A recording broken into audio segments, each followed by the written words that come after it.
Welcome back to Destination Aviation. I'm the host, Jeff Miller. As you probably know, if you've tuned in before, you've seen me before. We have a great conversation today. It's actually a three-way conversation. We're talking with Joel Bier and Andy Tenenbaum, and they are both A-10 pilots in the United States military. And so I'm so looking forward to this conversation. I will say I'm recording this after we had the conversation. And so there are some technical difficulties that came through with the Wi-Fi. So we had to lose some of the visuals. So I will put this up on YouTube. Most people listen to the podcast anyways versus watch it. And you all know what I look like. So you'll see a little bit of video and then it's going to switch over to audio. But if you're listening, it won't really matter to you unless you hear me talking about it. But we'll get right over to the conversation with Andy and Joel, and then we'll follow up with some show notes. Wow, Andy and Joel, welcome to Destination Aviation. Thanks for having us. Yeah, thanks for having us. Yeah, thanks, Joel. I've been looking forward to this conversation. It's an exciting one for me. This is the first three-way conversation that I've had on this podcast. So thank you both for joining me in that. So it'll be a unique experience, not only for myself, but the listeners that are either used to listening to me drone on by myself. But I have had the fortunate advantage to read both your extensive histories. One, thank you for your service to our country. One, I greatly appreciate it. I know our listeners will. But two, you both have such a long history. And I don't know, Andy, if maybe we could start with you. And I'm going to, again, apologize. I know the viewers can't see Joel working through some technical bandwidth difficulties. But maybe, Andy, we could start with your background and what brings you to the podcast today. Sure. Yeah, that's definitely dangerous. You're handing this over to a fighter pilot who like to talk about ourselves, but I'll try and keep it quick. So like Joel, graduated the Air Force Academy, O2, did pilot training through that, did active duty for about 11 or 12 years. Most of my time was in the A-10 or the Harrier. I did, three assignments, in the A-10, one in the Harrier, flying that with the Brits. Then I jumped over to the reserves, got hired by Delta. I had a brief stint in there flying C-130s in the Guard. Like I said, I'm with Delta. Finished up in the 47th Fighter Squadron, which is the schoolhouse with the A-10. And then after I was in with the military, I continued with Delta, and I've also started my own business, a couple of them actually, one in some financial stuff, and the other one is owning an airplane with a local flight school. I love that. And Joel, maybe we could move over to you now. Yeah, so I'm an 04 grad from the Air Force Academy as well. I was on active duty for 20 years, went over to the reserves for just a year before my unit closed, and then I decided to retire. All that time was in the A-10 minus some time at Fort Leavenworth on the good boy side of the base, instructing at the Army Command and General Staff College. But I was a A-10 weapons instructor, stationed all over the world, Korea, Afghanistan, and then a little more slow pace in Davis-Monthan in Arizona, and then Nellis Air Force Base in Las Vegas, Nevada. I retired last year. I'm getting into the contract aviation business as a contract pilot. I work for Valkyrie Aero, doing contract close air support for some government customers on the training side. And then I'm getting into some freelance journalism lately, as well as, every time I turn on my internet, I kind of end up looking for an airplane and then scheming a way to make money with it. So I'm very interested to listen to what Andy has to say about how to buy a plane and make money. So I love that. That's a great segue. Andy, you want to talk about your business? Yes. So there's kind of two parts to it. One is I have the financial business, and through that I've developed capital. I'm happy to talk about that another time. I don't want to bogart the entire conversation because I'll probably put everybody to sleep. But that's allowed me to kind of do what I'm doing the other side. So I've been fortunate enough to look at how to mitigate taxes was kind of the big thing. And I wanted to do it in a fun way. There's a lot of ways that I figured out how to do it, but it requires other work, which is kind of boring doing financial stuff. And so I grew up, my dad was a pilot. I have phenomenal memories of flying with him, which has kind of put me down or got me down this road. And so I wanted to do the same thing with my kids, but obviously I didn't want to pay the massive price tag of a plane.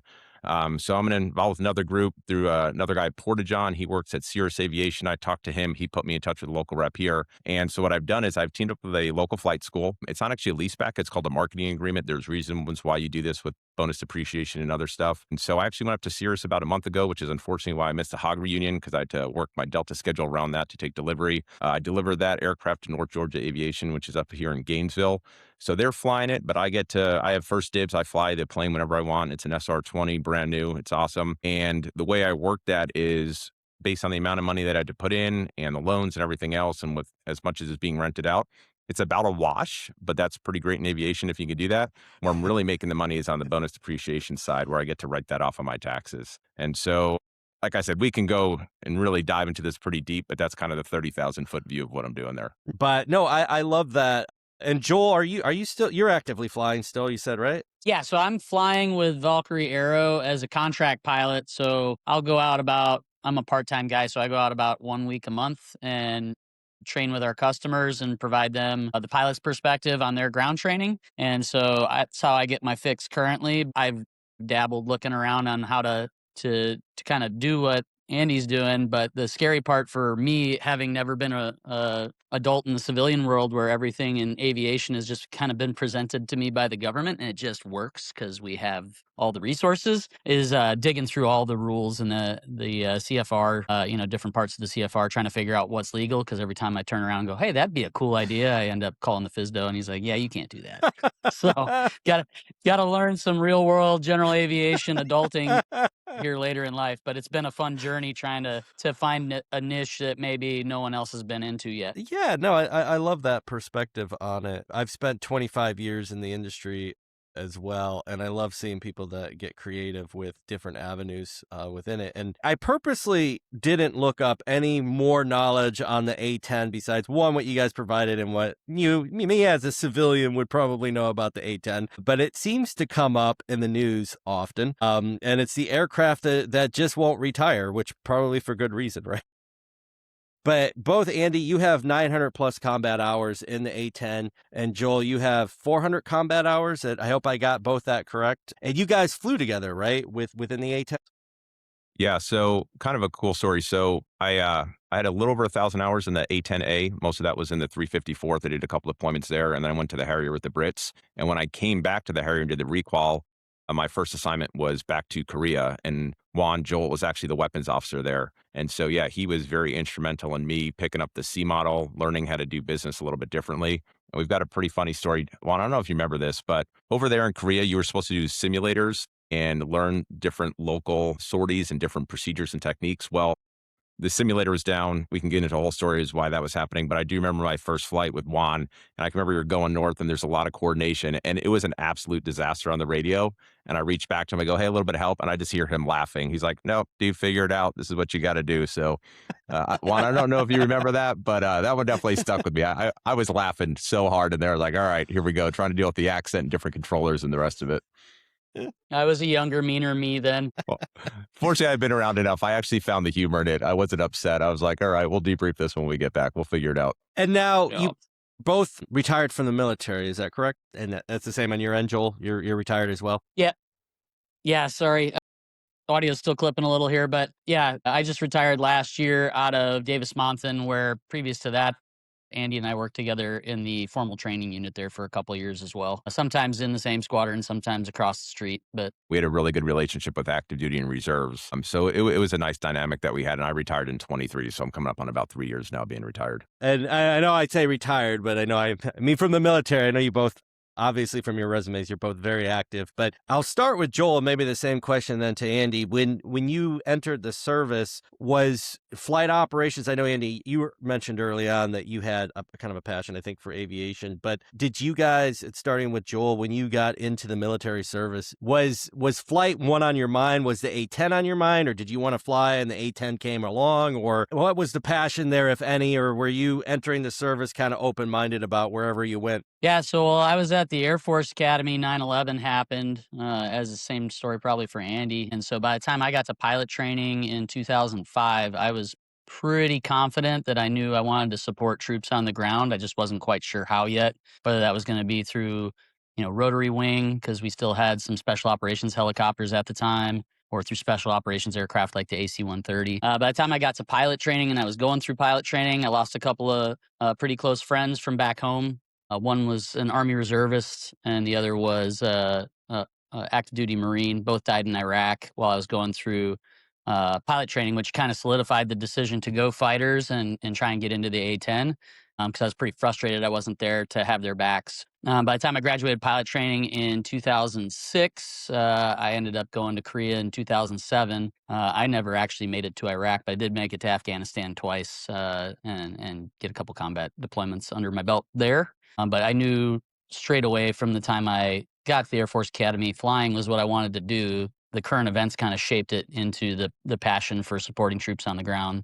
that I still have today. I didn't look up any further than I knew ahead of time, but I know with the A-10 in particular, both of you gentlemen, it's pretty low to the ground flying, right? And so, again, thank you for your service and thank you for what you did over there. I always had the passion for aviation. I knew I wanted to fly. I think for me, I always knew I wanted to do the airlines eventually, and I thought the military path was the best way to do it.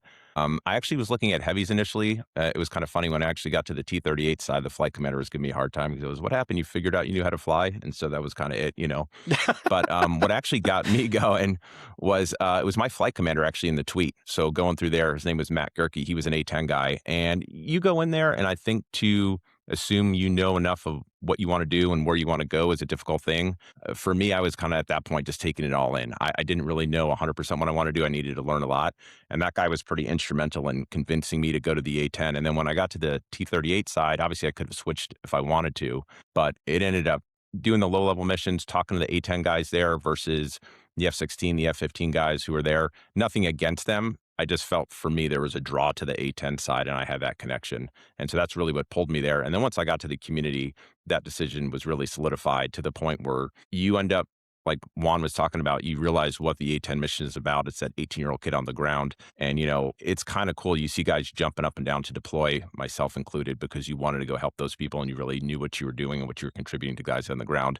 Take politics out of it. That really didn't factor into the equation. You were going to be there either way. And so knowing that, I just wanted to make sure that I was doing the best thing to make sure those guys on the ground were coming home. Yeah, no, it's such a critical mission with it. And I guess up front, because with the listeners that tune in, there's a good amount that are around our industry of aviation, but I'd say there's more than half that are just interested in aviation, but maybe don't have a background in it. You kind of realize what actually is the badass fighter aircraft, and the A-10, I'd say, is the badass aircraft as far as, like you said, the mission, but just for you guys, the exposures as the pilots. So you guys would know better, and I'll say it to either Joel or Andy. You guys can decide who maybe wants to go on this.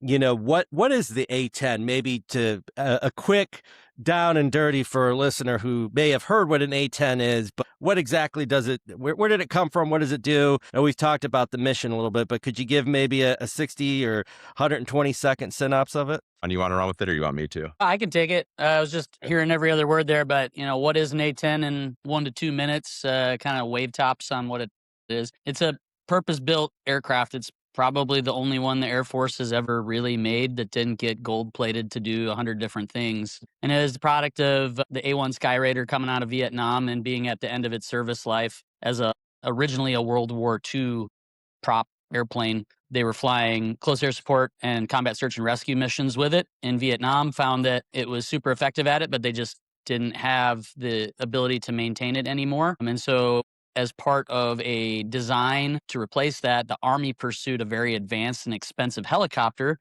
which was going to gobble up some DoD budget. So the Air Force came around and said, we would like that budget as well. So let us design a A-10 or it wasn't called an AX at the time as they did the fly off, but they ended up going with the A-10. It's a purpose-built plane for the mission. They did research to figure out in previous conflicts what made an air-to-ground plane as effective as it could possibly be. They interviewed everybody from German Stuka pilots to Vietnam A-1 Sandy pilots, and what they came up with is that the human eye can only perceive things at the rate that a human's used to seeing things. If you take the person who's never flown before and put them in an airplane, they see nothing because of the adrenaline rush of just being there and going faster and being, the rate at which things are going by you. It's like driving a Corvette down a freeway and trying to read the small print on the billboards, right? Yeah. And what they found was like, hey, a little bit slower and a little bit lower is better for the human system in the airplane to acquire targets on the ground. And this predates all the air-to-ground radars and targeting pods and all the fancy technology that we are trying to apply to it today, even though using the Mark I eyeball is actually still a really effective way of finding targets, especially when it's humans shooting at are humans, right? So add to that, how do you destroy those targets? They went into that. They figured out that a large caliber cannon shooting a lot of rounds a minute at a very accurate distance, or very accurate at distance, was another great thing to have because it was a high capacity, quick to reattack kind of an option. And so they built the entire airplane around that cannon and flying at speeds to make that cannon stable.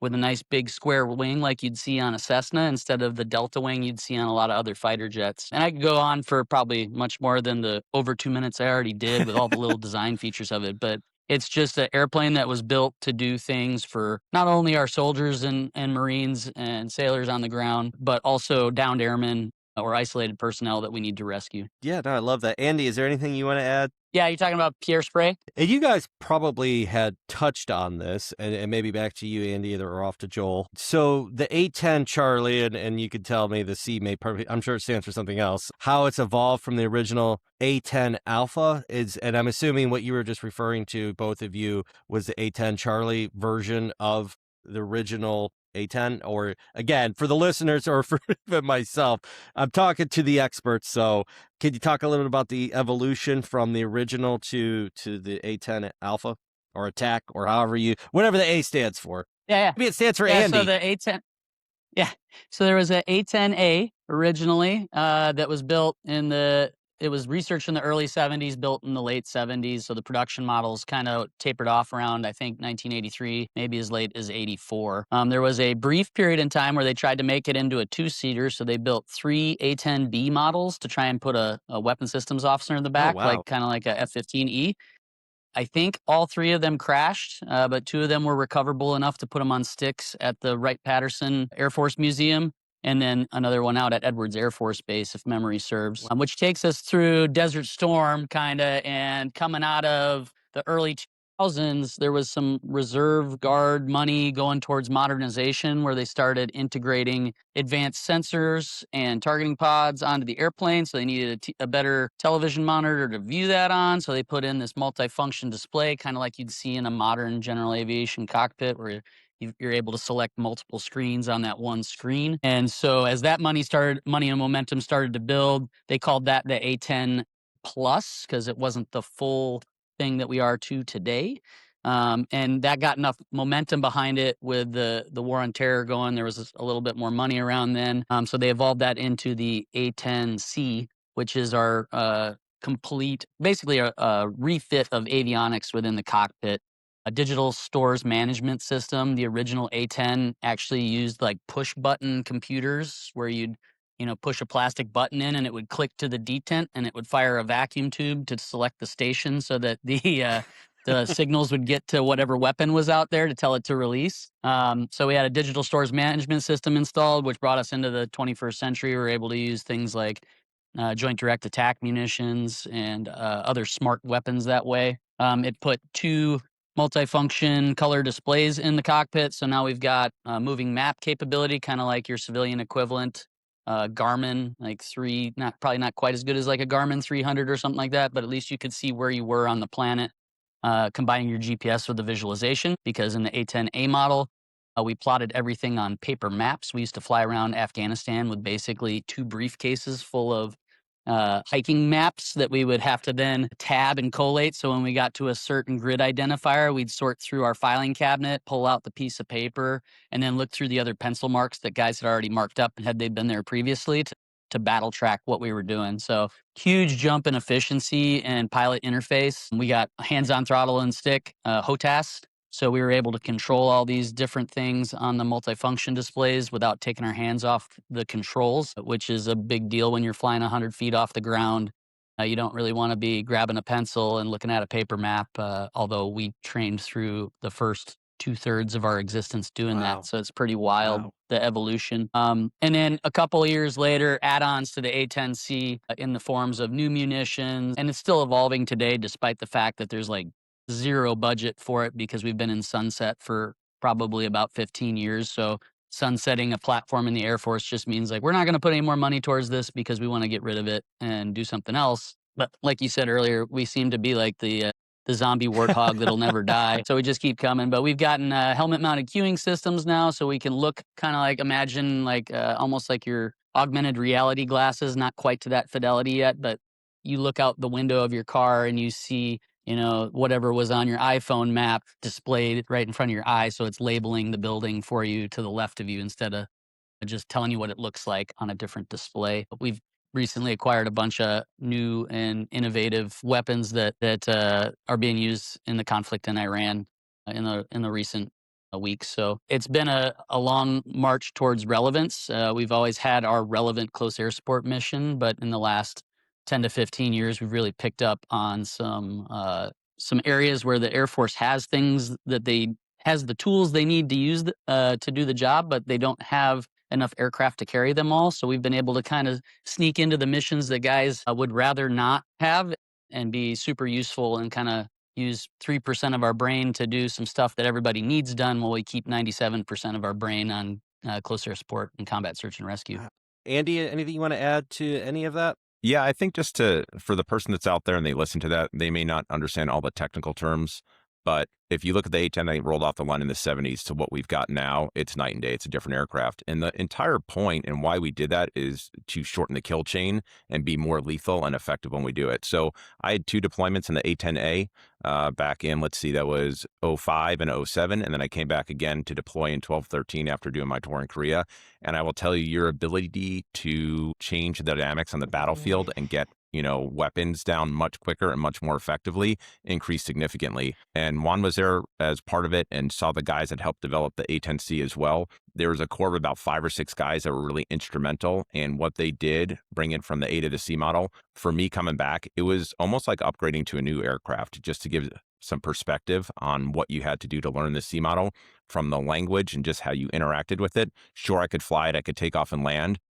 To be lethal with it, it was almost like doing a mini upgrade again. And so that is the difference you're talking about when you went from the A to the C model. I was going to say I kicked myself in the pants because I went to Wright-Patterson, the museum over there, and I didn't see the A-10 Bravo. One, I thank you to you, Joel. I didn't know there was a 2-seat version that 2 crashed out of the 3. I forget remember, but I didn't see them there. So it's a good excuse for me to go back and tour again because I love the museum. So we're going to check it out. So thank you for that tidbit. As someone who is in aviation and then obviously just a citizen consuming the news, obviously I know there's things you guys can't talk about, but you hear the stories basically of like and kind of like it can get shot to hell is basically how I'll describe it as a civilian.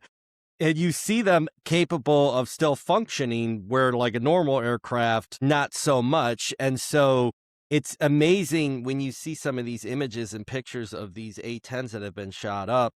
But I think it goes back to the critical mission that you guys had. I guess there's someone in the office. He was actually on another podcast. His name's George Sakis. He works in aviation now, but he was in the military. And he was I told him I was talking to both you fine gentlemen. He's like, well, tell him I was a tank guy.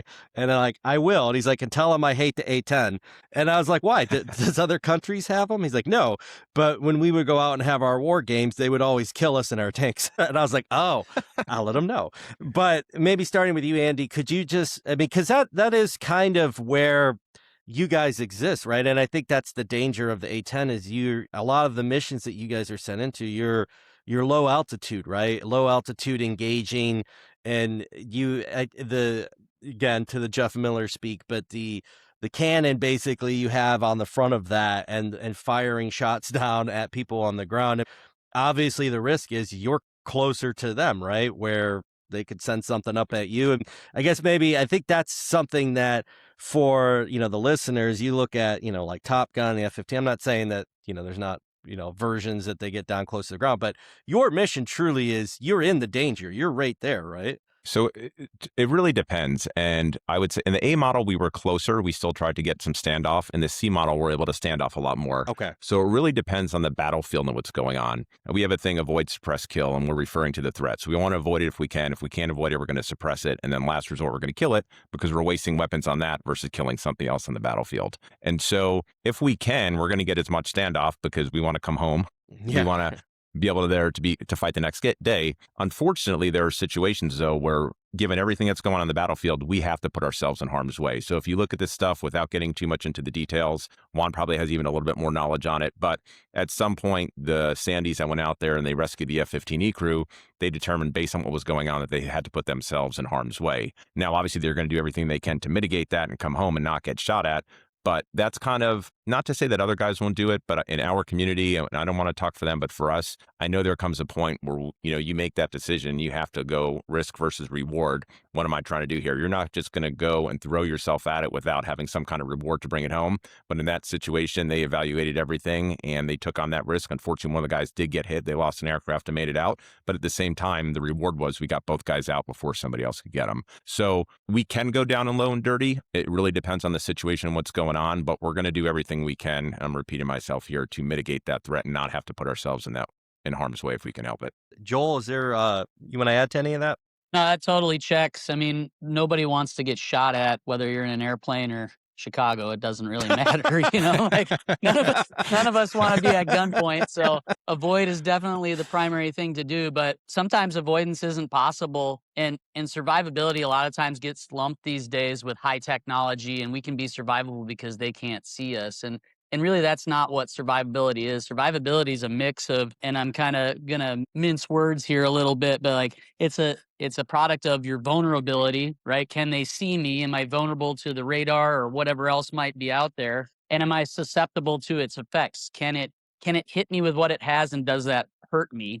And that you combine those two things and you get survivability. So in our case, yeah, we're totally vulnerable at low altitudes to all kinds of things, from, radars if they have line of sight to us, to small arms fire with heavy machine guns. That can all reach you when you're at low altitude. The difference is, and what brought the Sandy, who had to jettison his aircraft over friendly territory, what brought him home was the fact that his aircraft wasn't susceptible enough to whatever they hit him with. He was able to continue not only flying, but flying the mission until it was time to get out of there. And then he took the airplane back to a safe place rather than having to eject immediately. So we have all kinds of things that, and everything in aviation needs to be redundant. You got two attitude indicators, two types of instruments for almost every procedure. The A-10 goes even further. We've got two sets of hydraulic flight controls in case one set of hydraulics goes out. We've got a cable and pulley system like a Cessna in case both those hydraulics are gone. So we've got, two rudders, two elevators, two engines. All those things are redundant and designed, like we talked about earlier, by those whiz kids to be specifically that way in case the guy shooting you from your left side shoots up everything down the left side. You got all the systems on the right that back them up, and then maybe even another one to be the tertiary. So really cool design feature that has paid off a lot of times in the past. You can go read about Kim Campbell and her time in Iraq with the battle damage she took. You'll find pictures of A-10s that have landed gear up with the gun blown up before, and the pilot walks away just fine. But this most recent time in Iran is a great reminder of how the A-10 is a survivable airplane, and I'm super grateful to have flown it, because there was never a day in 21 years where I didn't take off in that airplane and believe 110% that thing was bringing me home. Wow. Yeah, that's powerful, when especially what you guys had to go through to have that much commitment into it. And I guess it's probably a good segue into and maybe starting with you, Joel, how and you both have referenced this, but with the sunsetting of the A-10, how the A-10 community has maintained a high readiness despite limited support, knowing the aircraft is being sunsetted. Is that how do you think guys in your position now and girls are navigating that, but by still trying to maintain that level of commitment to the A-10, knowing that, I'm not saying the military is not committed, but I guess in what you guys referenced earlier, with it being sunsetted, maybe there's left resources being put towards the A-10. Yeah, so we've had a really great lineage of test, operational and developmental test pilots who have been working around the clock for decades now, and with or without money have made substantial improvements to the airplane to keep it flying and keep it relevant and make it even more relevant. And they're still fighting today, despite the fact, we just got the kind of 2-year stay of execution from the Secretary of the Air Force's announcement. It doesn't have a whole lot of teeth behind it, because it's just kind of, we'll stretch it out another 2 years. It's like taking your 1982 Honda Civic and not putting any money into it and say, I'm just going to drive it until 2030. Is it running now? Sure. Is it going to be running in 4 years? We'll see if they still make brake pads. But there is a strong push within the community to not just save the platform, but save the community of pilots, because that's part of a big part of what makes anything special is the people, not the things, right? So it doesn't matter if it's an airport or an airplane or a business. People are the thing that really make make it go. And the Air Force just happens to group people around things. And so the thing becomes a little more important to keep the people working together and focused on that mission. So we're working on ways to keep that community whole so that it doesn't just get, scattered to the winds of all the different other airplanes the Air Force might need them to transition to. We're working on ways to extend the service life of the A-10 itself, and we're looking at ways to try and convince the Air Force, Congress, Secretary of Defense, or Secretary of War to put money towards a suitable replacement to do those really important missions that only the A-10 does, or if it's like everybody does close air support these days, but just about all of them will tell you an A-10 does it better. And it's not because the A-10 is specifically built for it, even though it partially is. It's really because the people who train with that very specific tool focus on it so intently and so passionately. And you can probably hear it in my voice. I get super passionate talking about it. And it's taken me a long time to channel emotion and passion and keep them separate, because emotional arguments don't really win. I just try and, channel my passion into good logic on why things stay. But, it's an amazing platform, and we're working on getting all of our people transitioned to appropriate platforms, but we're really focused on making sure that their training stays the way it's been, so that we still have like Sandy pilots and forward air control pilots to go out and do the jobs that only the A-10 does in the Air Force these days. Yeah, no, I love that thought.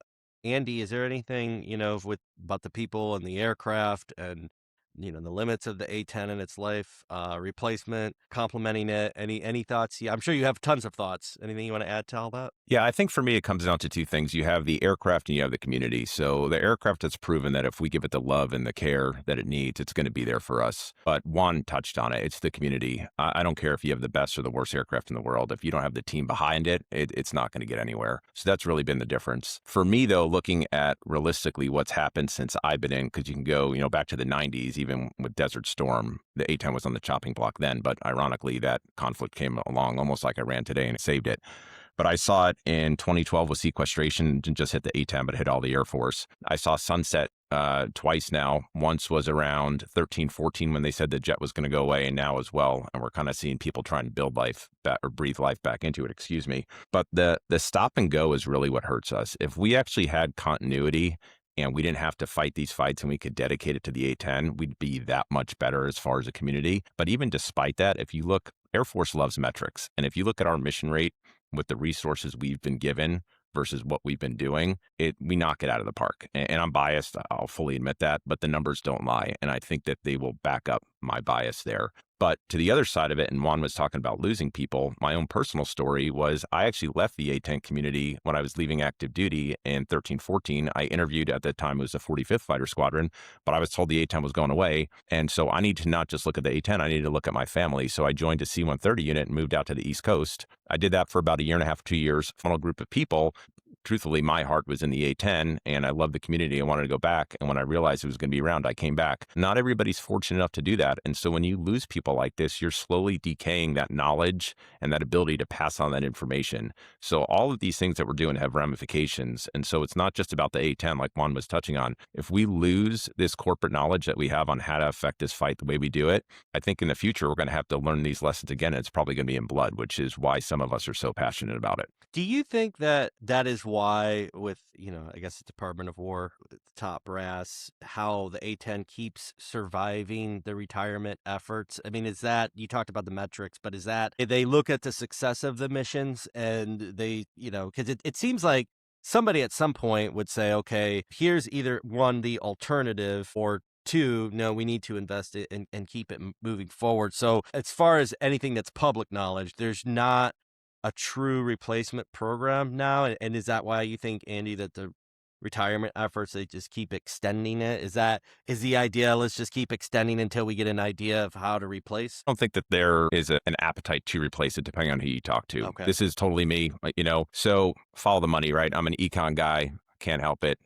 I'm Jewish. I don't know if I can say that on here, but there's a lot of funny stuff we used to talk about in the squadron. I ran the budgets. There's a lot of stereotypes that come with me, but I do believe in it. Follow the money and look at where the stuff is going. And so what I mean by that is, as far as the Air Force goes, they've got a budget and they got to figure out where they can allocate the resources. And on top of that, there's another side of it where they don't really like this mission. It's not sexy. It's not what they do. They want to go higher, faster, more stealthier and do that type of stuff. And I don't think that they should stop doing that. I just don't think they need to stop doing this as well. I think there needs to be a balance. For example, I wouldn't want to go in the A-10 without having the F-22, F-35 into something like this without all that support around me. But once you get there, if you don't have the right aircraft to effectively shape the battlefield the way you need it, then why did you go through all that effort? So that's my take on it. I'm 100% biased, like I said, but I'm biased because I've been there, I've done it, I've seen it, I've flown other fighters, and I know what this thing can do. No, I understand. Anything you want to add to that, Joel? And I think if the Air Force had its way, just based on those budget priorities, we'd have gone away decades ago. We started with almost, I think, a little over 800 airplanes in inventory in the early 80s. And ever since then, the whole Air Force has been downsizing, but the A-10 especially is downsized at a higher rate. We were down to, I want to say, around 300 airplanes back in the 2015 to 2018 timeframe, and that held for a little while. And then it's just been kind of this slow bleed of divestment in the sunset period where Congress will block it for a while because we get a champion that really wants to keep the A-10 because they believe in it in one of the armed service committees. So you had like Senator McCain, Senator Ayotte, uh, both probably added a decade to the life of the A-10. And that's why we're still here today. Or without them, the legislation would have been passed to defund the A-10 and it would have just disappeared. And this would be a complete history piece. And it was funny because this morning someone sent me a link, and I want to say it's probably the House Armed Service Committee because I didn't recognize the name of the representative who was asking Secretary Hegseth, why did you extend the A-10? Is it effective in combat? And so they had a really cool conversation. I wish I had the right names to tell you, but if you go and you look at testimony probably from sometime this week on an Armed Service Committee, Secretary Hegseth is there talking about how effective the A-10 is. So who knows? Maybe this next representative.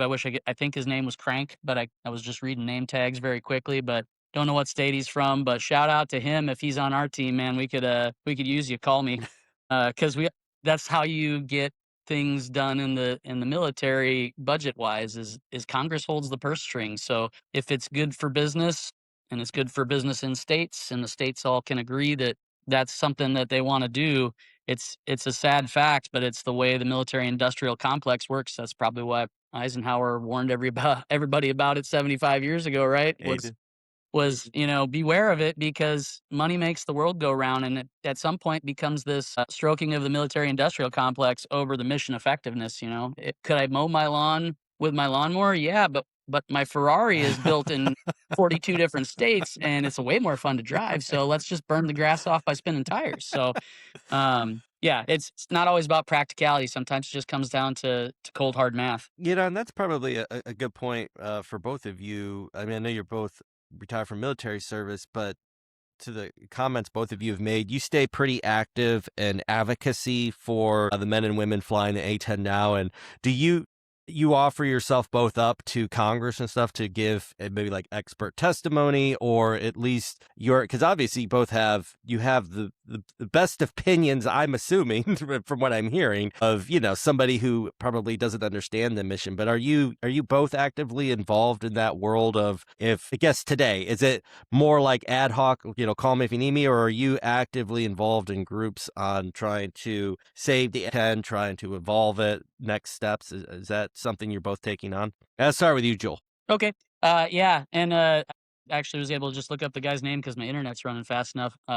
For correction, Representative Crank from Colorado. So shout out to him for standing up and asking a tough question. But yeah, I would love to think I'm important enough that Congress calls me and asks for my opinion, but they certainly don't. I'm available to if anybody hears this and needs an opinion. But I spent some time while I was on active duty writing articles while I was on staff, freelance articles, not on behalf of the Air Force. These opinions are my own kind of stuff. And now that I'm retired, I'm able to write those opinions a little more argumentatively with the Air Force position. And so I kind of took up a little bit of a recent campaign in light of the Dude 4-4 rescue around Easter weekend there to just take one more chance at advocacy.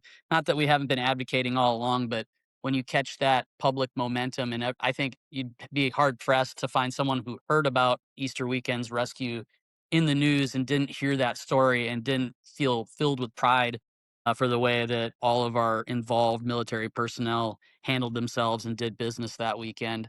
And the truth is, they do that every day. You just don't hear about it in such a dramatic fashion. But when you get that groundswell of support from not just the community of people who are familiar with it or the wider Department of Defense or Department of War type people who have some military experience, but you just get this every person in America that has seen that news feels something about it. That's when you really got a chance to catch some momentum. And so I started writing again a couple weeks ago. I published an article in the National Interest. I collaborated with Michael Scanlon out of Defense News. So if you catch an article there, you'll see a couple of my quips. And then I'll hopefully by the end of this week have another article coming out that's going to talk about a lot of things we talked about today. So if I'm talking too fast, because I know I do, you can go look us up on the nationalinterest.org and check out that check out that article when it publishes, hopefully by Friday. So, and I'll continue to do these podcasts. I appreciate you having us on. I'm going to try and do a couple more podcasts over the next couple months or the next couple weeks, just to kind of keep this momentum going as long as we can.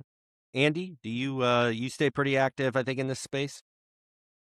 So I'm not nearly as active as Joel. I think when you look at it, though, we have a lot of talented, very knowledgeable people in this community. I think we probably take that for granted sometimes. We've been fortunate, though, to have guys like Joel and a few others really take the spearhead and lead with it.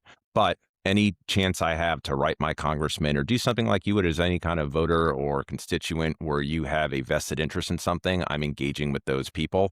I think that is very effective to have a few leaders that do it, but then you have a push behind it. I know, for example, Joel had an article. We were trying to keep this article up on the A-10 and just why we need to keep it around. And so we had a massive push of people keeping that at the forefront. So that's really kind of where that comes into. But at the same time, this popped up and I thought this was a great chance to do it and get involved and actually show people why we're passionate about the A-10. So you don't just see the people like Joel that are out front doing this. You see all the people behind the scenes that are pushing it as well. Yeah, no, I know Joel had mentioned it earlier on, but both instances that happened in Iran as just a citizen of the United States. I remember sitting there and even going to bed at night thinking about before, especially the individual. I know it wasn't I think an A-10 where they ejected into Iran, but just what you guys have to go through if you find yourself behind enemy lines. I know the A-10, and again, to the testament of the A-10, it was able to get to safer geographical area before they had to eject. But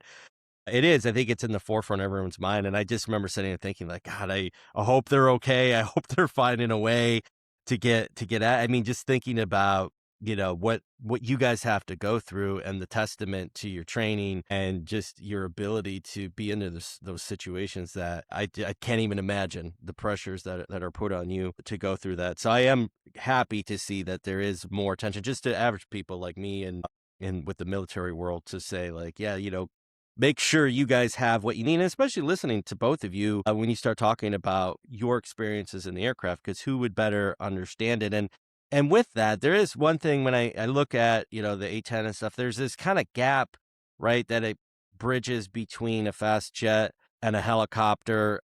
Could you maybe speak to that to like the listeners? Because I know we've talked about it, sunsetting, retirement, it keeps coming back. You guys talked about having the F-35s or the 22 as backup support, but how is A-10 really bridging that gap between what is kind of a faster jet versus a helicopter, and to a person like a Jeff Miller to understand that? I think Juan hit on this before when he talked about it, when they did the test and they looked at the Mark 1 eyeball and what you can see and what you can't see. And there's a speed and an ability to do certain things where you need to go faster than a helicopter. But if you're going too fast and, a fast jet, F-15, F-16, whatever it is, you can only rely on your sensors so much. At some point, you have to work in that middle realm. And I think what really illustrates this is we've had guys in the A-10 community that have gone on to other jets. So they have this corporate knowledge in the A-10. And they do a pretty good job if they're in a tough situation using that other aircraft, but they can't do it to the best of their ability. And there's certain things that are lacking because they don't have the capabilities of the A-10. So when we get at this and we're fighting for the A-10, we're probably repeating ourselves here a little bit. We're not saying get rid of the other stuff. You absolutely need that. We're not saying get rid of the helicopters. We're just saying don't forget about this middle ground, because if you give this up when we go to a future conflict, that's where we're going to be in trouble. And so it's that gap and that capability that we're filling, whether it's a speed thing, whether it's an aircraft capability, or whether it's just the knowledge and the way we're trained. Because when we go through these courses, whether it's anything from your basic B course, which is That's where you do your initial 6 months or so of training, to what Juan did, where you go to weapons school, which for those that are listening and they're not familiar, it's like Top Gun for the Navy. You have this entire gamut and all this knowledge, and we just want to make sure that this middle ground between the two is kept going forward. Is that what you're looking for there? Yeah, no, I think so. Joel, anything Okay. you want to add to that? Yeah, I mean, just to put it in like my newly found general aviation terms, like when you look for an airplane, right? If you've got a price point, you're always making trade-offs between speed, range, payload, and by payload, however many people you want to carry around. But, if you want to carry 8 people and go 300 knots and fly from New York to Los Angeles, that price tag always has to go up. And there's only so much money in your bank account. So I agree with Andy. The Air Force absolutely has wicked decisions to make on how to budget, but they have to recognize that there's some balance there that's necessary as well. When I talk to people who aren't familiar with aviation, I talk about it like hiring somebody to work on your house or build a house. If you want something in your price range, but you only want to hire, you know, one guy to do it all, you got to hire a handyman. So when you come inside and look at how your house got finished, if the plumbing's a little janky or the cabinets don't look so nice, it's because you didn't hire a plumber or a carpenter. You hired somebody who is a jack of all trades, master of none, at a low price of whatever you got them for, right? But if you want to have a good balanced home when you build it, you need to probably pay a general contractor who is familiar with all the things, who can do a little bit of jack of all trades, master of none, but also save some of your money to spend on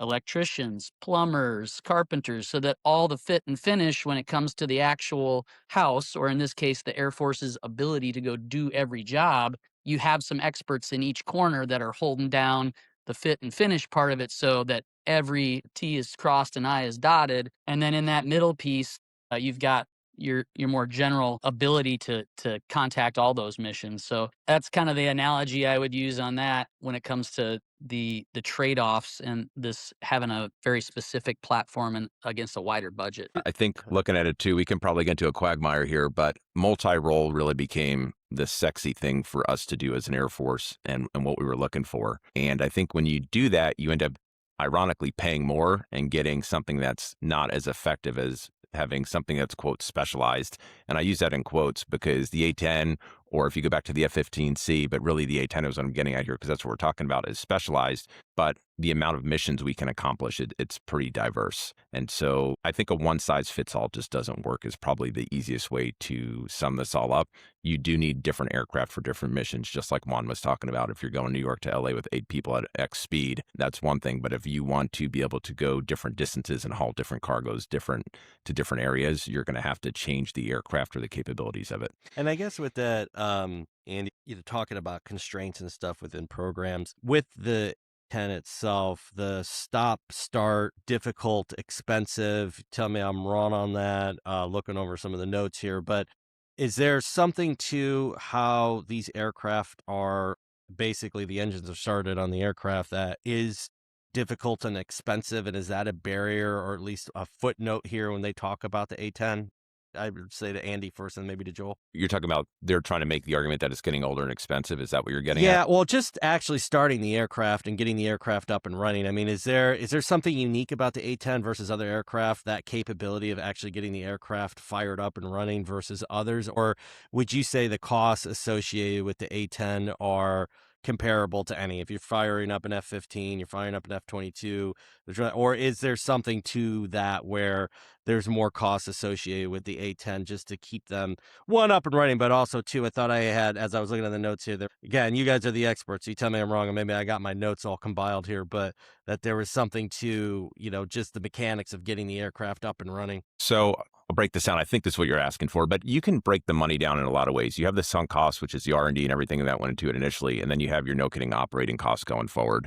And if you look per hour of what the A-10 costs to fly, forget about the start, stop, and everything like that, it's pretty cheap compared to everything else that's out there. Yeah, when you look at these other aircraft, they've tried to make very interesting arguments when you get accountants and money guys and other people out there to try and prove that other things are cheaper in the long run. It doesn't hold water, quite honestly.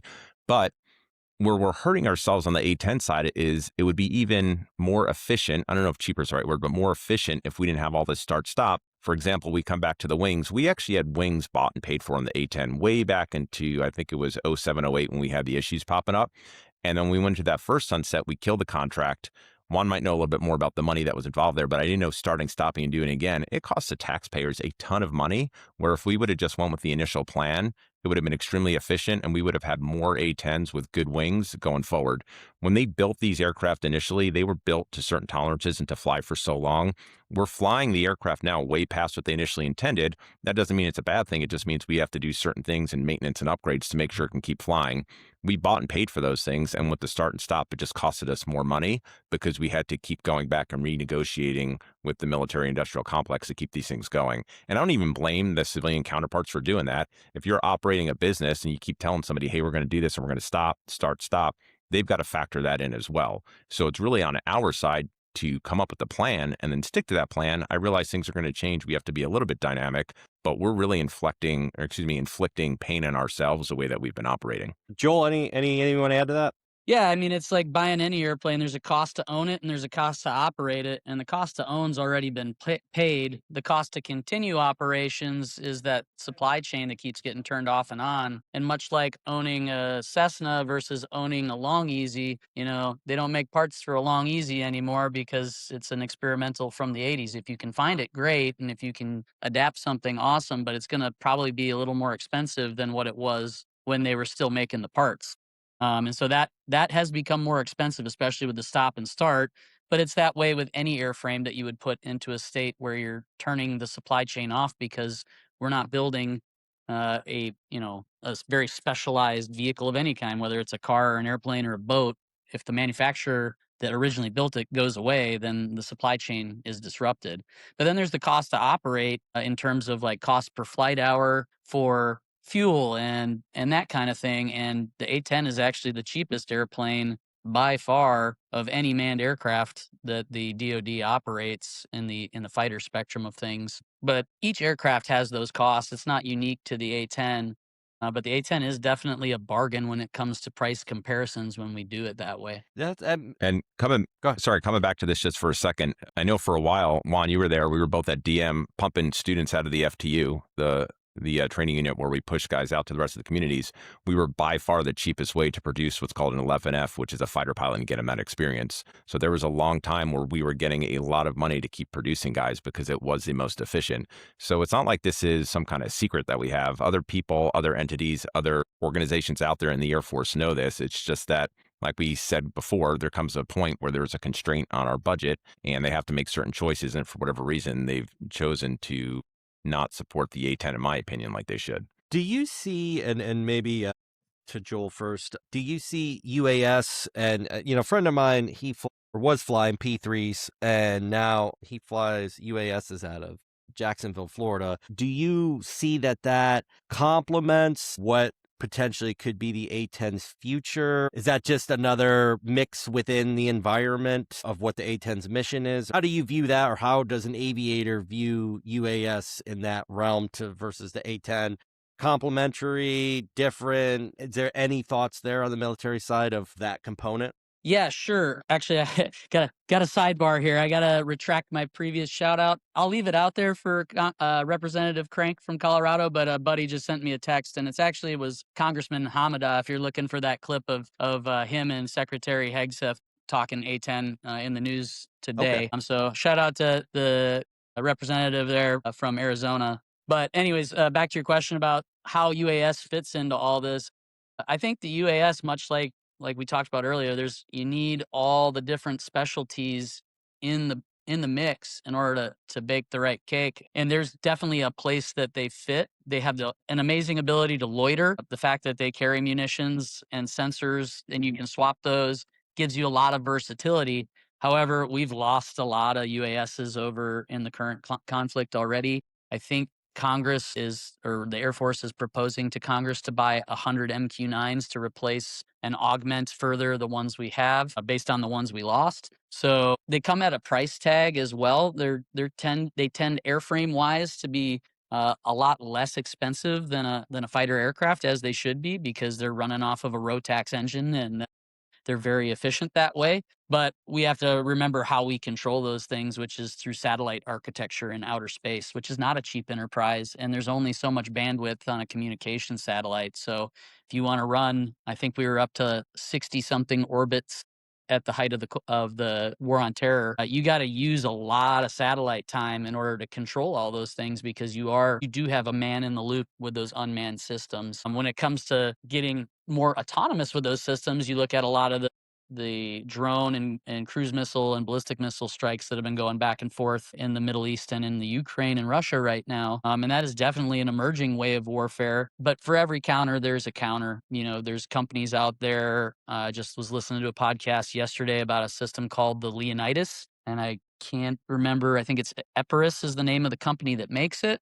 But it's basically anything, they can scale it from a backpack to a building to defend an area against anything made of electronics. It sends a microwave pulse out that basically, it'd be like putting your phone in the microwave. It busts the circuit inside and knocks it out of the air. So like an EMP type scenario? It's different than an EMP. Okay. It's more of a directed weapon Okay. than it is a kind of EMP. Kind of is more of Okay. in my mind, like a blast that knocks out everything in a certain area. This thing will use whatever cueing someone gives it, and this would be something probably in the future of airports that airport security is going to want to look into at some scale to protect the runway environment. But it is cued by cameras, radars, whatever you have to detect the incoming drones. And then it turns the antenna towards this thing, and within milliseconds, I think they said they took down 49 within just a few milliseconds. The video makes it look like they're all just dropping to the ground at the same time, but it's actually 49 separate impulses of energy that go out and mess up those circuit boards, and the drones just fall right out of the sky, kind of like someone turned the power off in that sector or whatever. It's pretty amazing. So there's that, and that's not only useful against drones. It's useful against, like I said, anything with a computer system in it. So if you've got a very high tech, I don't know, say 5th generation fighter whose flight controls are completely controlled by computer, because if it didn't, no human could keep up with the control inputs to keep an F-35 airborne. One of those things gets hit with one of those. If the system can't reboot or restart in time, that airplane's no longer flying kind of idea. Wow. So it's almost like when you watch the Terminator movies and the A-10s are the only thing flying because the machines took over. It's like Hollywood's priming us for future realities. But Thank you, James Cameron. yeah, and then the last piece that I'll mention, because I'm already like way down in the weeds on this, is the amount of situational awareness you can get from a drone camera will never, in my mind, equal what you can get from the human eyeball. There's so much going on with your 5 senses when you look around in an airplane and hear things. You can feel the wind or hear the wind noise on the canopy when you're flying, so you know if it gets quiet, you probably slowed down and it's time to push the throttles back up. When you're flying a drone, you don't get that same auditory feedback, and airspeed control takes a lot more of your attention, which pulls your eyes away from the things it can look at. It's always a trade-off in aviation. So I do think there's a place for unmanned systems, but there is a lot of manned system requirements still left in the bubble. Absolutely. Andy, anything you want to add to that? I think Joel hit all that. He's spot on. It's going to complement whatever we're doing. It comes back to the whole thing we've been discussing here, where none of this have the A-10 instead of this. It's just an entire package that we're putting together. But to remove a piece of the package, you're going to be limited in what you can do. So absolutely, you need UASs. You know what they're doing. I think for me on a personal level, obviously the technology has come quite a long way. But for me, when I was deployed in 12 and 13 over Afghanistan, there would be numerous times where the UAS was up there and they would pick something up that maybe I wasn't seeing because they had a lot more time dedicated into the pod. But at the same time, like Juan was saying, I was looking over the rail and picking up stuff that they had no idea was going on. And then I was directing them to maybe get a more enhanced picture of what was going on the ground, because maybe my targeting pod and my eyes weren't able to pick it up. And like we were talking about before, I didn't want to go in there low level and expose myself or maybe alert whatever was going on the ground that was there. But that's the way that we complemented each other. So all of this stuff works together, and that's really what the whole point of all this is. Yeah, it's interesting because I, unlike you two fine gentlemen who have an extensive flying career, Jeff Miller, besides at the airport here, I putz around in a 172 or variation of such. So low speed, you take me out in a second. But I have a lot of friends that will fly in the simulators, and I often am kind of like because they're like, oh, you should get this and that, and Like, yeah, I was like, but I don't know. It's interesting how things evolve because I'm like, if the evolution of flight would have been, I think, UAS before manned flight, you would be like, wait a minute, I can actually go up in this thing. I don't have to sit here and watch it, go away. And I do love the thought of, and you're both right, because we see it in the civilian side in aviation of, there's this whole talk about eVTOL. And if you look at a company like Whisk and unmanned aircraft. And it's hard to imagine a scenario where a human being and all the input information that that person can bring in a scenario could be supplemented completely by technology. And every time I use something like ChatGPT, it reminds me that, well, maybe we're not as close as I think in the news we are to AI taking over everything, because I quite frequently want to throw my computer into the river when I'm done using something like that.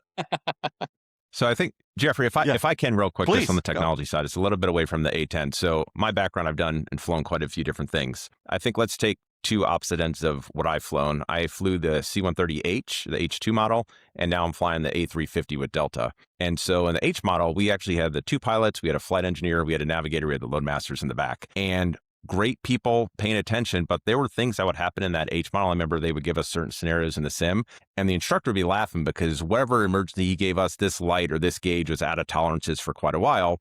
But it was on a human to sit there and actually do this massive scan. You could imagine the amount of gauges and switches that were going on. And there were times we'd land and we didn't even realize we had the problem, right? And that's a credit to the C-130 and the capabilities that we had all these redundant systems, but nevertheless, we still had a problem that was going on. Fast forward to the A350 now, it's, a quiet cockpit. So if anything does go wrong, you have a light that goes on, and it really does make us that much better because we're not missing things. But at the same time, I've seen it where you have all this automation or something going on, and it starts doing something that you really don't want it to do. And if you didn't have the human in that loop to intervene and stop it, or at least take it down a different course, we would have had another problem. So it goes back to everything that we're talking about here. Yes, the technology is great. It enhances what we're doing, but it doesn't replace certain things, just like it's not going to replace humans anytime soon. And I don't think the other technology and things that we have out there are going to replace what the capabilities are of the A-10 in that niche that we have between helicopters and fast jets. Yeah, I mean, the 787 and the MCAS system, probably, right? It's a prime example of over engineering technology to compensate, and then the pilots not understanding the new technology within the system because, the manufacturers are just pushing so hard to get a competitor out the door, or excuse me, the 737-800. But I'm losing Max, 737 Max and the MCAS system.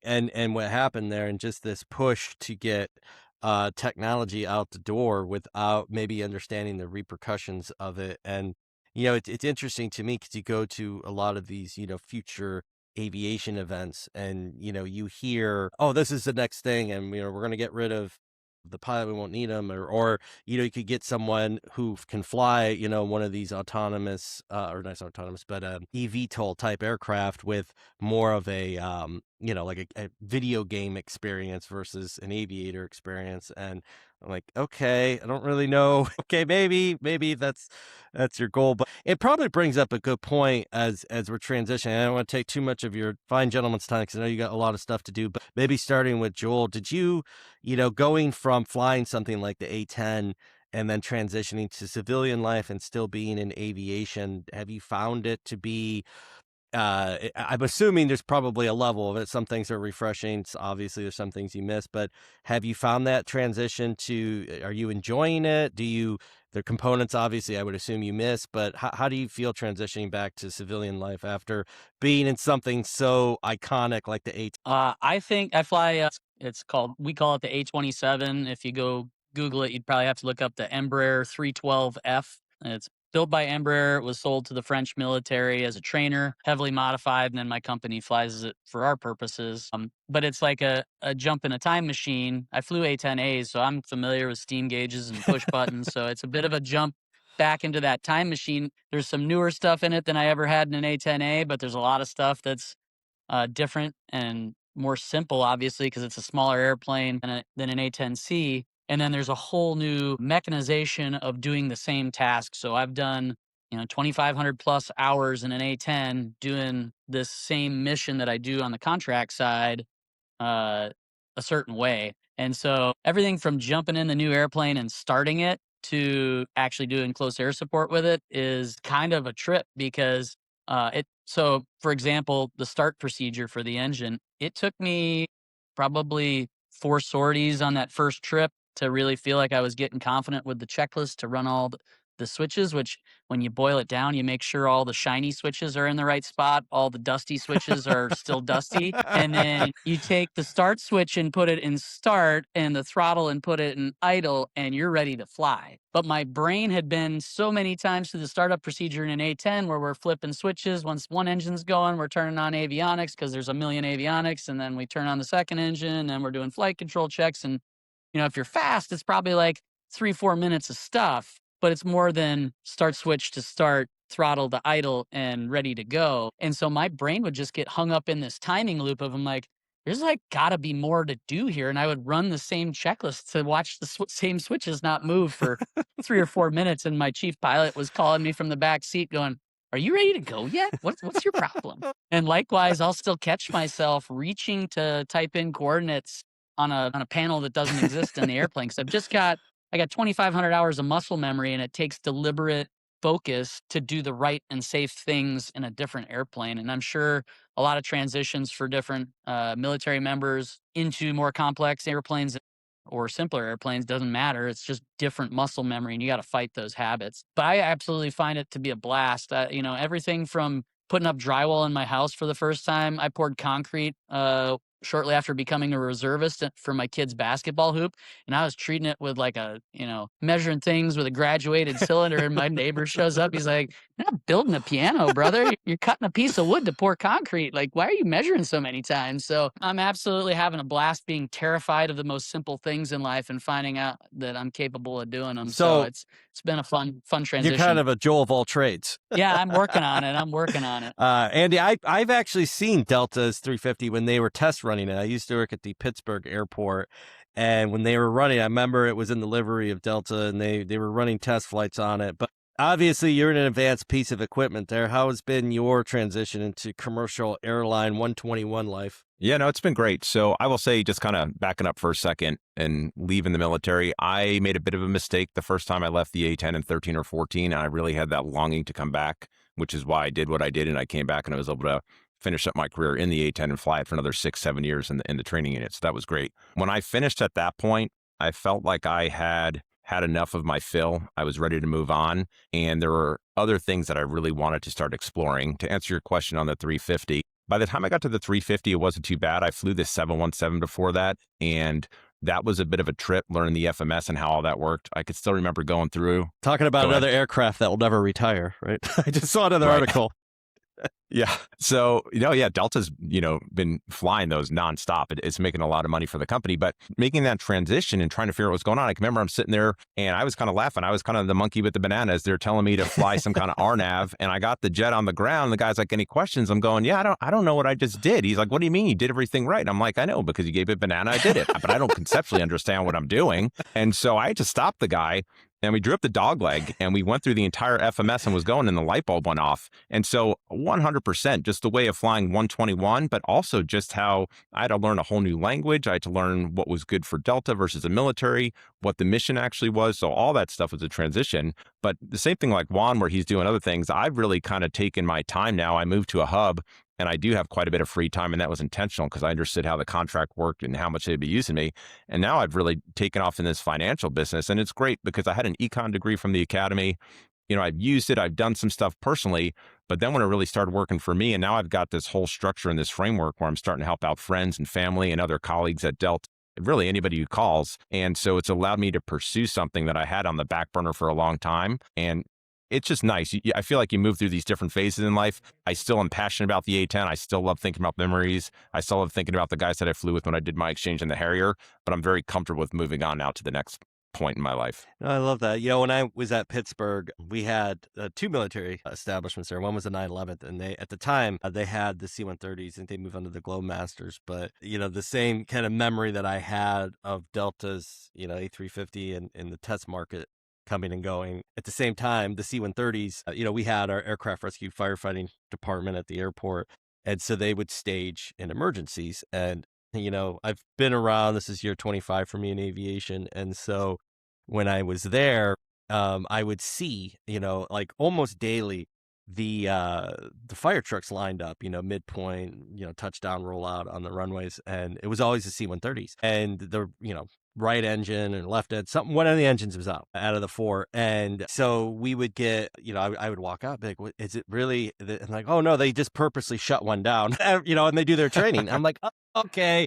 This makes a lot more sense. I thought the engines were going out on them daily, but it is funny to hear it. It's as a selfishness on this question, because I've been around some A-10s through my career, whether FBOs that I've worked at, they've come in, or just air shows and whatnot. I always love the attack paint scheme. Is that pretty standard on every A-10, or do you guys, as the pilots, do you get a little say in how your paint flare looks on your aircraft? And I'll start maybe with Andy. Are you referring to the teeth on the front? Yes, the teeth on the front. Is that just every one of them, or do you get a little ability to make it your own? So it depends on the unit. I think what most people think of when they see that, they're thinking about the Flying Tigers or the 74th or 75th Fighter Squadron. They've got a huge history there.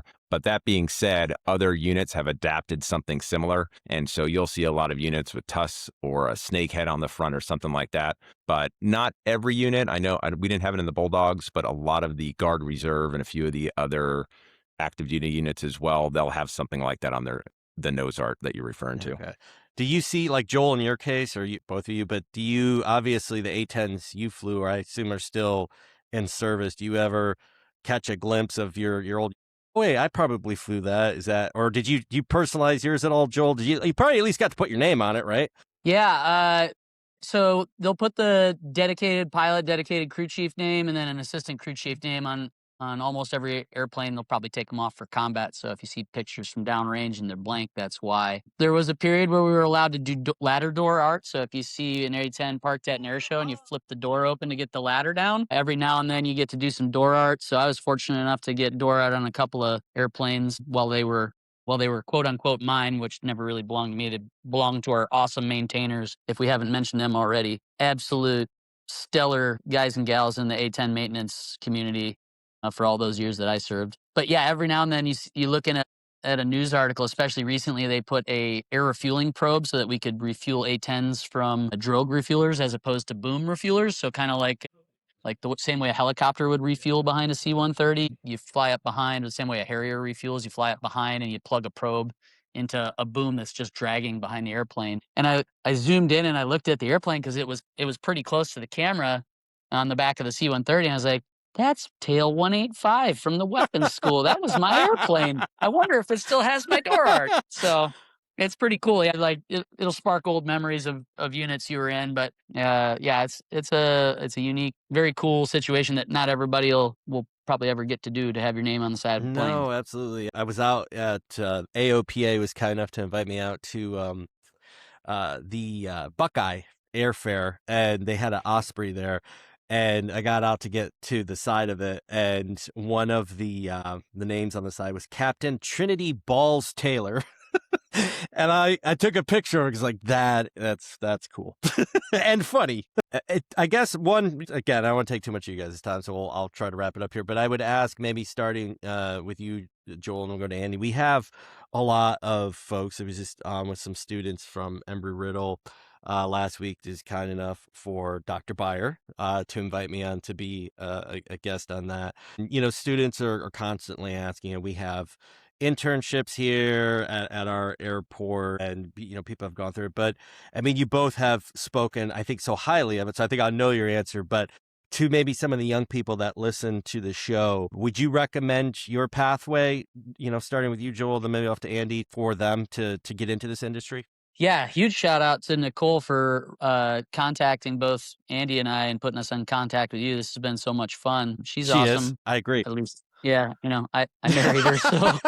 Well, yeah, I definitely agree. My thoughts on this topic are pretty clear. But yeah, so my thoughts on that, and I know I can kind of speak for Nicole as well, because she was an Air Force Academy graduate as well, is it's so important for the youth today to get out and serve because it teaches you so much about the world and so much about yourself. So whether you go to the Air Force Academy or commission from ROTC or decide to enlist and do a job there your whole career or do an officer candidate school and become an officer that way, it doesn't really matter as long as you're serving. And it doesn't necessarily have to be the military. There's so many other ways that you can serve your community and your country, and learn a lot about the grit it takes to work your way up through an organization and learn a lot about how you interact with people and how people can interact with you and kind of where you fit in the world. But having to do it all over again, I wouldn't blink. There are probably some decisions I might make differently along the way in terms of maybe some wild Friday nights that I probably could have toned down, or maybe working a few less hours and paying more attention to my wonderful family. When I was first getting started as a family man, the Air Force can be a very attractive and busy career. And I think I speak for a lot of people who have been there where you're making that transition to family life, and it can be tough to kind of learn that work-life balance for the first time. But all things being told, the Air Force is a wonderful place to be. I guarantee you, if you join, you won't agree and you probably won't be happy with everything the command tells you to do right away. But when you look on it after 20 years, it'll have gone by in the blink of an eye, and you'll only remember the good parts. But I think that spirit of service is a great way to learn more about yourself. And then as far as into aviation is such a huge help in getting over the enormous barriers to entry that exist in aviation, no matter what part of it you go into, because everything from an A&P certificate for mechanics to an air traffic control certification to you name it, it all costs money and the equipment is expensive and the rules are confusing, and the service are a great way to get a toehold into all that and learn on someone else's dime and someone else's risk in some ways, so that as you transition out, you've got all this experience that is super, super valuable. So yeah, highly encouraged. I'll put a thumbs up and a like in the comments kind of thing for the Air Force. Even though we may disagree on some topics, I think overall it's a huge win for people getting into the aviation business. Absolutely. Andy, do you agree? Yeah. So first off, let me have a shout out to the maintainers, because like Jill said, I kind of feel like I neglected them by not mentioning them sooner, but I've got nothing but respect for those guys. The hours and the effort and what they did to keep the A-10 going, it was unbelievable, especially when we were deployed. The what they were able to do there was absolutely phenomenal. As far as going forward, though, the way I usually like to look at this is I start out with the end in mind and figure out what is a path, and I'll have a couple paths, maybe even more than that, to get there. So everything that Juan was bringing up, whether it's the academy, whether it's ROTC, whether it's OTS, whether it's enlisting, whatever it is, any of these are decent tracks, but I think you have to understand what is your end goal and what are you trying to accomplish. And you may not even know the 100% answer, but you've got enough of a fuzzy view of what you're trying to do that you can go down that road. And I will tell you, as you go down that road and you are on that journey, your end game is probably going to change a bit. I know mine did. I had certain things in mind and I thought certain things were going to go a certain way, and then I'd learn something new or something happened the way I didn't expect, and I'd have to pivot and do something else. But at least if you take that first step forward, and like Juan was saying, and you're in the services or you're supporting in another way because maybe medically you can't do that, there's just a plethora of ways to help out and do stuff. The key is just getting out there and going forward and doing it. And I think once you start on that path, you're going to find it very fulfilling. Yeah, no, I think it's a beautiful message, one, both that you share, and obviously from my side, all the respect in the world I could give to both you fine gentlemen for taking that upon yourself and protecting the country and protecting the world, quite honestly, and keeping the bad guys at bay, because we need people like you. And then especially I love too that you have both left and now you're lending your expertise to the civilian side of aviation, because you look at the industry and so much of it is built on military experience. So I love that not only did you guys take your experiences there and learn from them, but you're sharing it with all of us now. So thank you for allowing me that. And as we do conclude here, just so the listeners and myself, is there an official retirement date on the horizon? I know there's sunset date, but is there a year right now for the A-10 that is the footnote of where it's potentially going to get retired? So right now, the National Defense Authorization for this fiscal year mandates the Air Force keep 103 in the inventory, which results basically in 5 squadrons still being open, 2 in Georgia, one in Michigan, one in Missouri, and one in Idaho. The latter 3 are Guard Reserve units. The first 2 were active duty. That will dwindle if the Air Force gets its budget proposal through for 54 airplanes as of the end of next fiscal year. So the Michigan and Idaho squadrons will either close or transition. They're supposed to both transition to different airframes. Michigan's going to F-15EXs that are just rolling off the line. So if they show up on time, that all goes good. Idaho is supposed to get F-16s from units that are getting newer airplanes like F-35s. So if that all goes on time, which F-35 deliveries don't always do, sometimes they don't show up with radars. Sometimes they cost twice as much as they're supposed to. So got to pick on them a little Just bit. dad. But yeah, just a tap. So those last 3 squadrons and 54 airplanes will stick around. Right now, one of those squadrons will away in 2029 based on the last Secretary of the Air Force announcement. And then the last squadron will go away in fiscal year 2030. So probably about April to July of that year, they'll probably hang up the cleats and start buttoning down the buildings. But there is, like I said, Representative Hamada from Arizona questioning Secretary Hegseth about it this morning.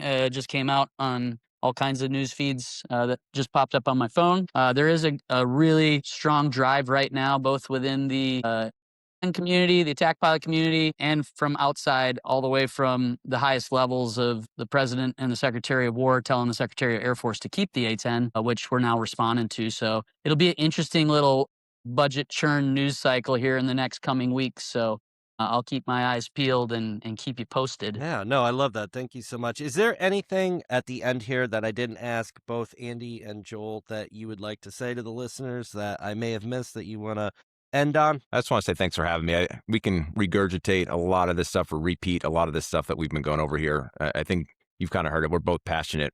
We'll probably talk for another hour and a half if you let us, but I think we've probably covered the important stuff here. Joel's out there, swinging hard, making sure that this is getting the attention that it needs. And I'm happy to talk as well. But like I said, there's people in the community, Joel being one of them, that is really pushing this. And I just want to say thank you again for having us on here and getting the word out. No, thank you so much. I really appreciate that. And I know Dr. Bier, Nicole, on your end, Joel, I believe she's coming down for our 100th year on June 27th. So hopefully you'll come down as well and I'll get to meet you in person. And the same to you, Andy. If you find yourself in the Chicago region, we're the first airport to turn 100. We have the Ford Tri-Motor coming in, a B-25, some L-39s, a few DC-3s. It's fireworks, it's food, it's airplanes, it's music. How can you go wrong? It's free to the public. You're welcome to come in. And if you're in the area, I know Dr. Bier's coming down. So hopefully that means I'll see you as well, Joel. And if you can make it out, Andy. And if not, if you find yourself, I know Delta isn't as big of a hub here in Chicago, but if you find yourself in the area, I hope you both swing by. And I love your stories. And thank you so much for allowing me to share them and your passion. And again, just thank you so much for what you've done for our country. I truly appreciate it. And I know our listeners will. Yeah, thanks, Jeffrey. I appreciate you having me on. Again, huge shout out to my wife, Nicole, for putting us all together. This is an amazing experience. And then if you see a veteran, say thank you. You never know when a little bit of love is going to make their day and turn things around for them. So appreciate you guys having us on. Thank you so much. Andy, final word? Thank you. That's it. Appreciate it. I think we've said probably the listeners probably turning this off now. Final word's got to be attack, Andy. Attack. Attack. Fair enough. Attack. Pilsung. See ya. See ya. Such a great conversation. And again, thank you to both them for their service and allowing us to understand a little bit more about the A-10 and the history of it. It's as seeing them sometimes, not obviously as much as Joel and Andy have, but seeing them through part of my career. I love to get to learn a little bit more about it. And I feel so privileged that I get to do that. Speaking of aircraft that are being sunsetted, as these were recorded, I recorded another podcast yesterday. So this will be like a week out from when this gets published. But I was sent an article yesterday that Waco has closed their factory. And as you know, I've been working on putting the video out to get, my experience of going over and touring it. I hope I wasn't the Grim Reaper for them, but the Waco has announced that they've ceased their aircraft manufacturing operations in Michigan. So that is unfortunate. It's a beautiful facility. I'll put that in the video once I eventually get that out at some point here. But yeah, unfortunate to hear. I don't think it will probably shift biplane plans too much. But obviously I love the idea that they were nearby where I'm at here geographically, and it looks like they no longer will be. So that's unfortunate, but we'll continue on with where we need to go with that front, and hopefully all the good people that work at Waco will either find other roles within the industry, or maybe they'll get a lifelong, and love to see it up and running because they did a really cool product, and it's good for places like Michigan, right? Manufacturing and seeing manufacturing in the United States. So hopefully they'll find a pathway. But I will get this one squared away with the biplane stuff. We'll figure that out, whatever that has to look like. And two, I just want to thank everybody, including my guests today, for being on the podcast, for coming along with us, even when we have technical difficulties, but we make fun with it. So thank you so much. If you want to be on the podcast, dapodcast85@gmail.com. That's where you can send me any of your questions, comments, or concerns. You want to be a guest, whatever it might be. Ask me about the weather in Chicago. That's fine too. But thank you so much. Once this comes out, I'll be back from Los Angeles. I've been out there at the American Association of Airport Executives. Did you have fun, Jeff? I think I did. I don't know. We'll find out once this is out. So I will be back from there, but get to meet and greet with lots of people across the industry, perhaps commiserate a little bit about what we do in the industry, and maybe cry a little bit about the Waco factory. I'll find some people to do that with. But thank you so much for everybody coming on. And until next time, friends, I'll see you down the runway.